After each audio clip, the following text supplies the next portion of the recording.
लखनऊ में 69,000 शिक्षक भर्ती आरक्षण का मामला, अभ्यर्थियों ने ओपी राजभर के आवास का घेराव कर की मुलाकात।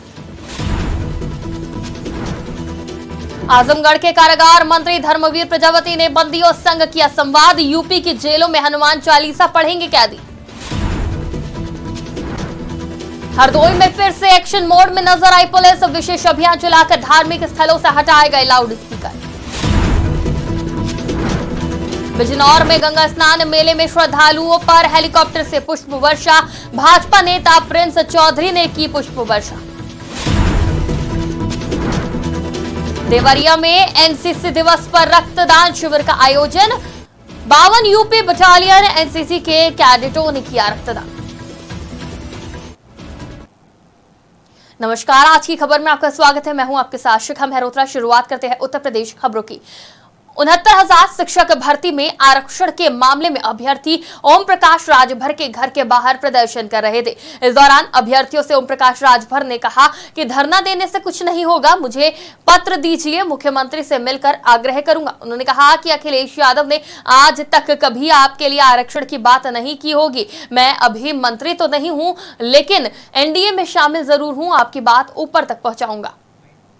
70,000 भर्ती में जो आरक्षण घोटाला हुआ था, उसके बाद 6800 चयनित दलित पिछड़े अभ्यर्थियों की 5 जनवरी 2022 को एक लिस्ट आई थी और लगभग 2 वर्ष हो गए, अभी तक हम लोगों की नियुक्ति नहीं हो पाई है। अपनी नियुक्ति को मांग कर लेकर हम लोग लखनऊ में दर दर भटक रहे हैं। कभी भाजपा कार्यालय पे जा रहे हैं, कभी शिक्षा मंत्री के आवास पे जा रहे हैं। कल हम लोग उप मुख्यमंत्री केशव मौर्य के आवास पे गए थे और तो भी हमारी बातें नहीं सुनी जा रही हैं। हम लोगों की बस एक ही मांग है कि हम लोगों को सीएम से मिलवाया जाए और हम लोगों की नियुक्ति की जाए। यही जगह है, हमसे कहे, मैं मुख्यमंत्री से मिला, बताया और जाकर के हमारे नाम पर लोग चंदा मांगने लगे कि नेताजी से बात हो गई है, अब पैसा आप लोगों से मांगने लगे। चाहे 68,000 वाले हो 500, चाहे 69,000 वाले हो, चाहे 12,460 वाले हो, ठीक है। आप कहे 69,000 वाले हो, जो समस्या देखो है, समस्या का समाधान धरना देने से कुछ नहीं है। आप पहले तो आप सब लोग 69,000 वाले संगठित हो या 68,500 वाले संगठित हो, एकजुट बैठ करके हमको समझाओ।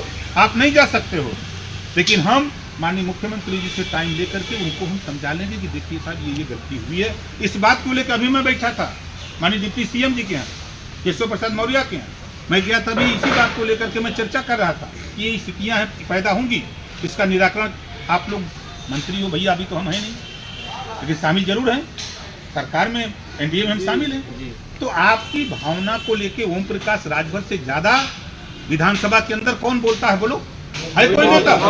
यही नेता मुलायम सिंह के बेटे हैं अखिलेश यादव जी ने। जब बोलता है ओम प्रकाश राजभर तो जब जबान नहीं खुलती है। जितने भी सपा बसपा कांग्रेस के नेता कोई नहीं बोलता है। अगर लड़ाई लड़ता है पूरे सदन में पिछड़ों के लिए तो ओम प्रकाश राजभर। उत्तर प्रदेश की जेलों में अब हनुमान चालीसा पढ़ी जाएगी। आजमगढ़ की जेल पहुंचे कारागार मंत्री धर्मवीर प्रजापति ने कैदियों से संवाद के दौरान ये बात कही। उन्होंने कहा कि इसमें कोई धार्मिक मकसद नहीं है, ना कोई बाउंडेशन है। जो कोई भी हनुमान चालीसा पढ़ना चाहता है उसके लिए हमारी तरफ से किताबें उपलब्ध कराई जाएंगी। उन्होंने कहा, मैं कई जेलों में गया जहां पर हनुमान चालीसा या अन्य चीजें बांटी गई तो कैदियों में उसे लेने के होड़ मच गई। इसी से आकर्षित होकर मैंने सोचा कि अब प्रदेश की हर जेल में धार्मिक किताबें बंटवानी चाहिए, जिसको पढ़कर कैदी मानसिक अवसाद से बाहर निकलेंगे और अपने आप में सुधार कर सकेंगे। कैदी हनुमान चालीसा सुंदरकांड का शनिवार मंगलवार को पाठ करते हैं, स्वेच्छा से करते हैं। नवरात्रों में जब हम मिष्ठान और फल वितरण करने गए, वहाँ सुंदरकांड की हमारे पास कुछ पुस्तकें थी। हमने जब बांटी तो कैदियों में स्पर्धा देखी हमने, वो ये सोच रहे थे कि कहीं मैं न रह जाऊं, क्योंकि हमारे पास पुस्तकें कम थी, कैदियों की व्रत वालों की संख्या ज़्यादा थी।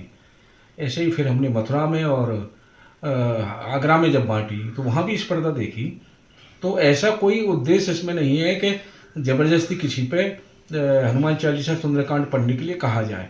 स्वेच्छा से जो पढ़ना चाहे वो पढ़े और पढ़ते हैं। सुंदरकांड हनुमान चालीसा का पाठ शनिवार मंगलवार को जेलों में करते हैं कैदी। जो जिस हमारा उद्देश्य ये है कि जो जिस धर्म को मानता हो उनका वो अनुसरण करे, उनकी किताबें पढ़ना चाहे उनकी किताबें पढ़े, मंत्र का जप करना चाहे।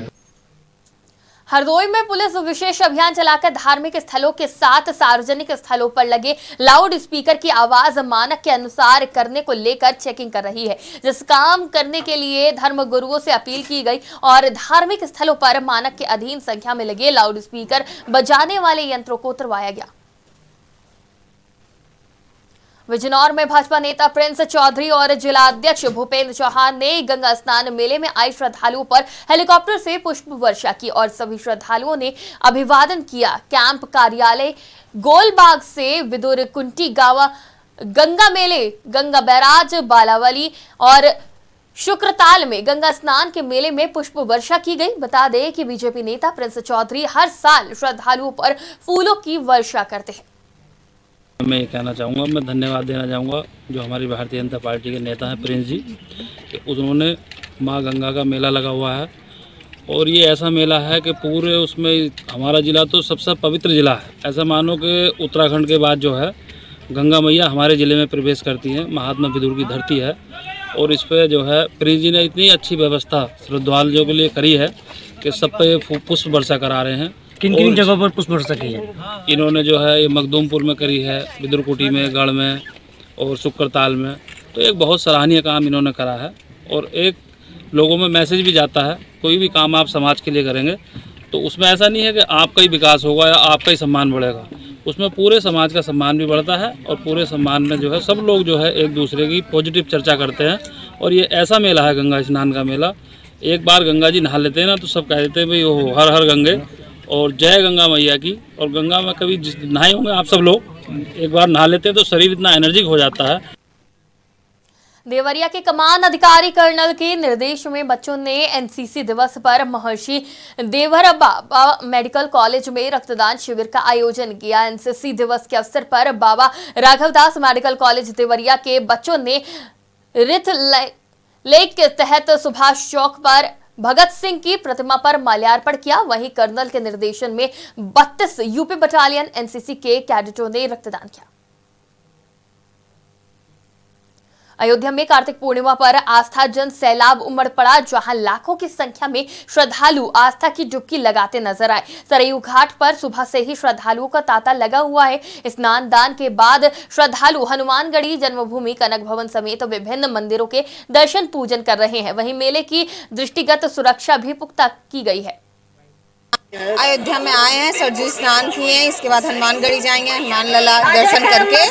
यहाँ की व्यवस्था सब बहुत अच्छी है, सब कुछ यहाँ का प्रशासन सब कुछ सब बहुत अच्छा है। व्यवस्था सब अच्छी है, महिलाओं के लिए स्पेशली रूम चेंजिंग सब रखा है। यहाँ किसी भी चीज़ की कोई प्रॉब्लम नहीं है, अपना जाके आप चेंज करो। आज का कार्तिक पूर्णिमा का स्नान जो आज में चल रहा है, इसका शुभ मुहूर्त कल दोपहर को 3:21 से शुरू हुआ है। तब से लगातार जो श्रद्धालुगण हैं वह आकर के घाट पर स्नान कर रहे हैं और इस समय भी जैसा कि आप देख रहे हैं काफ़ी संख्या में श्रद्धालुगण स्नान कर रहे हैं, जिसके लिए हमने पुलिस को विभिन्न जोन्स में बांट करके एक पुख्ता पुलिस अरेंजमेंट तैयार की है, जिसमें हमारा मुख्य जो वो है फोकस एरिया है वह यातायात नियंत्रण है, भीड़ नियंत्रण है एवं सुरक्षा व्यवस्था है। इसके अलावा घाट के मद्देनज़र और रिवराइन सिक्योरिटी के हिसाब से हमने अलग से टीमें डिप्लॉय की गई हैं। देखिए जल बैरिकेडिंग है, ये जो हमारा पानी का स्तर जो है उसमें ज़्यादा डेप्थ तक ताकि लोग ना चले जाएँ, जो स्नान करने के लिए श्रद्धालु आ रहे हैं उनको ज़्यादा गहराई में जाने से बचाने के लिए एक जल बैरिकेडिंग लगाई गई है। और इसके अलावा यहाँ पे साइनेजेस भी लगाए गए हैं कहाँ पे पानी गहरा है, ताकि श्रद्धालुगण जहाँ पे पानी ज़्यादा गहरा ना हो वहीं पे डुबकी लगा करके अपने जो भी उनकी अयोध्या जिले के ग्लोबल इंटर कॉलेज ग्राम सोनखरी में सामाजिक संस्था सोसाइटी फलाहुल मुस्लिमीन द्वारा भव्य कंबल वितरण शिविर का आयोजन किया गया। इस कंबल वितरण शिविर में additional advocate general high court Lucknow और मुख्य पुजारी राम जन्मभूमि बाबरी मस्जिद के पूर्व पक्षकार समेत कई लोग मुख्य रूप से शामिल हुए। इस दौरान सैकड़ों जरूरतमंद असहाय वृद्ध विधवाओं के बीच कंबल बांटे गए। काम तो हमारी सोसाइटी साल भर करती रहती है। ये कंबल वितरण के से हम मेन के कहते हैं कि जैसा पंडित जी ने कहा ना कि ऐसे लोगों के अंदर ये प्रेरणा पैदा हो और वो भी इस किस्म के प्रोग्राम करें। और आप यकीन नहीं करेंगे, अभी बबलू सिंह आए हुए थे, बबलू सिंह बता रहे थे कि मौलाना साहब मैंने खुद 3500 अभी जैकेट बांटी है। वो क्यों ऐसा? वो जब लोग देखते हैं, ऐसा नहीं है, दुनिया में लोग अच्छे बहुत हैं, उसके ऊपर एक गर्द जमी रहती है, उसको झाड़ने वाला एक आदमी चाहिए। जब वो झाड़ दी जाती है तो वो अच्छाइयाँ क्या होती बाहर आ जाती है। तो मकसद ये है कि सब लोग जिनके अंदर जो ताकत है ना वो इसके लिए आगे बढ़े। अगर नहीं बढ़ सकते तो बढ़ने वाले की टांग न खींचे। इस तरह कार्यक्रम और होना चाहिए। ये हमारा ख्याल अपने ज़िले में पहले आदमी होंगे जिन्होंने इस तरह का कार्यक्रम शुरू किया। आज से नहीं, जब से शुरू हुआ इनका। और इस तरह के कार्य देखिए, हर समाज सोसाइटी का एक ऑब्जेक्ट होता है। हर ऑब्जेक्ट में लिखा है कि हम समाज की सेवा करें। समाज सेवा क्या है?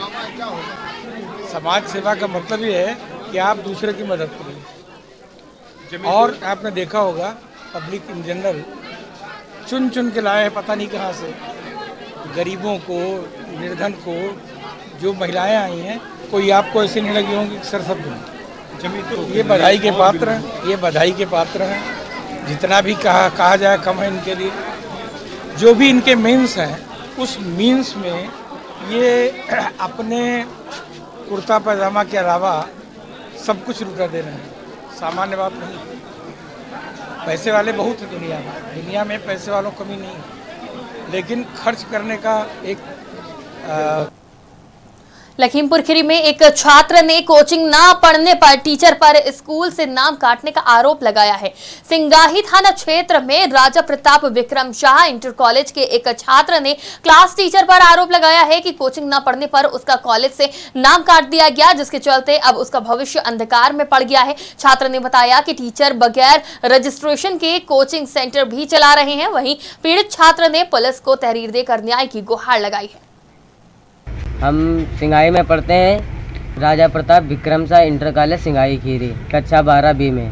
क्या तो कोचिंग ना पढ़ने के कारण हमारे पर दबाव डालते हैं, कहते हैं कोचिंग हमारे पे पढ़ो।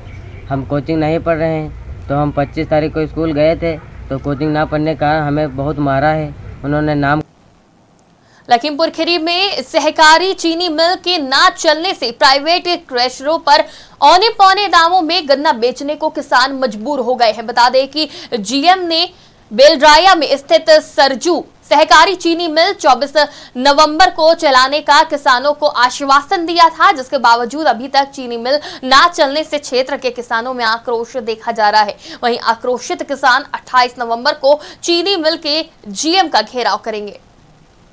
मैं ये कहना चाहता हूं जी कि हमारा जो गन्ना पेराई सत्र है 2023-24, हमारी सरजू सहकारी चीनी मिल 24/11/2023 को चलाने के लिए जीएम साहब द्वारा आश्वासन दिया गया था, जो कि अभी तक नहीं चल पाई है। और किसान काफी इससे आक्रोशित हैं। किसान औने पौने दामों में क्रैशरों पर गन्ना बेचकर अपना खर्चा भी चला रहे हैं और गेहूं की। उत्तर प्रदेश शासन के निर्देश के बाद अब महोबा जिला प्रशासन ने भी मानक के विपरीत तेज आवाज में लाउड स्पीकर बजाने पर रोक लगा दी है। इसी के तहत महोबा जिले के मंदिर, मस्जिदों सहित अन्य स्थानों पर लगे स्पीकरों के अनुमय मानकों पर ही बजाने की निर्देश दिए गए हैं। वहीं मानक के विपरीत लाउड स्पीकर की आवाज होने पर नियम अनुसार कार्रवाई की जाएगी। प्रतापगढ़ में ब्यूटी पार्लर संचालिका ने वीडियो बनाकर भूमाफियाओं पर दुकान पर कब्जा करने का आरोप लगाया और फिर फांसी के फंदे से लटक कर आत्महत्या कर ली। वहीं मौत के बाद स्थानीय लोगों ने जमकर बवाल काटा और हाईवे जाम किया, जिसके चलते कई घंटे तक अयोध्या प्रयागराज हाईवे बंद रहा। वहीं सूचना पर पहुंची पुलिस और अफसरों से नोकझोंक भी हुई और आश्वासन दिया गया न्याय का। माननीय योगी आदित्यनाथ जी, मैं ये आत्महत्या अपनी मर्जी से नहीं कर रही हूँ। मेरे भाई सचिन शशि ऋषि मुझे बहुत तंग करते हैं, वह मेरे भाइयों को बहुत परेशान करते हैं। मनीष, अश्विनी और हर्षित को जान से मारने की धमकी भी दी हैं, जबकि उनके हिस्से का जो भी बंटवारा है हम लोग देने के लिए तैयार हैं, पर वो विवाद चाहते हैं और कहते हैं कि जानबूझकर हमने ये करवाया है, हमारा प्रशासन कुछ नहीं बिगाड़ सकता।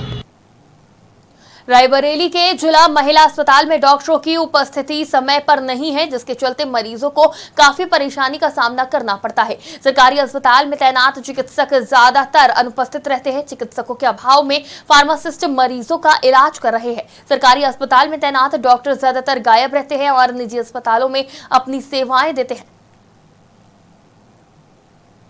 सीतापुर में ऐतिहासिक कार्तिक पूर्णिमा मेला महोत्सव रविवार देर शाम धूमधाम के साथ शुरू हो गया। ये मेला 1 महीने तक चलेगा। इस दौरान विभिन्न सांस्कृतिक कार्यक्रम भी होंगे।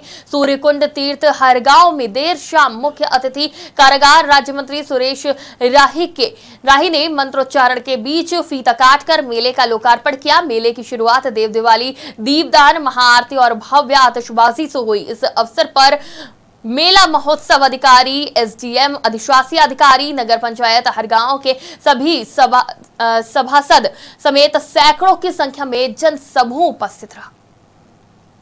ये मेला सदियों पुराना मेला है और मैं देख रहा हूँ इसकी भव्यता लगातार बढ़ती जा रही है।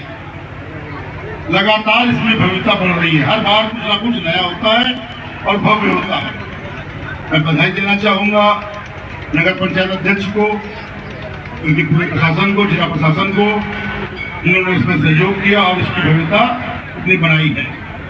एक चीज आप लोग जरूर जानते होंगे, जब से हमारी सरकार आई है, जो हमारा गौरवशाली संस्कृति हमारी रही, उसको बढ़ाने का बराबर काम कर रही है और ये सब आप लोगों का सहयोग से हो रहा है। इसमें आपका सहयोग और हमारा सहयोग, दोनों लोगों का सहयोग बराबर है। आप हम लोग का सहयोग करते रहेंगे, हम लोग आप लोगों का सहयोग। उन्नाव जनपद में कार्तिक पूर्णिमा के मौके पर लाखों श्रद्धालुओं ने गंगा में आस्था की डुबकी लगाई। भोर पहर से शुरू हुआ स्नान देर शाम तक चलता रहा। दूर दराज से चलकर आने वाले श्रद्धालुओं का दिन भर तांता लगा रहा। स्नान के बाद श्रद्धालुओं ने तट पर बैठे पंडों को दान दक्षिणा दी। इसके अलावा तमाम श्रद्धालुओं ने गंगा तट पर भगवान सत्यनारायण की कथा भी सुनी। और वहीं अब गंगा स्नान के लिए लोगों के आने का सिलसिला अभी भी जारी है। व्यवस्थाएं बहुत ही बढ़िया हैं। जो यहाँ पे प्रशासन ने जो व्यवस्थाएं करी हैं, बहुत समुचित व्यवस्थाएं हैं। और पहले तो मैं आपको कार्तिक पूर्णिमा की बहुत बहुत शुभकामनाएं देता हूँ। और मेरा कहना एक ये है कि जो लोग भी गंगा स्नान के लिए आ रहे हैं, वो कम से कम सफाई का, स्वच्छता का बहुत ही ध्यान रखें और घाटों पर गंदगी ना फैलाएं। अगर आप गंदा करेंगे तो और लोग आपको देख के गंदा करेंगे और गंदगी इस तरीके से गंगा और मैली हो जाएंगी। तो स्वच्छता अभियान में मैं समझता हूँ कि सबको सहयोग करना चाहिए।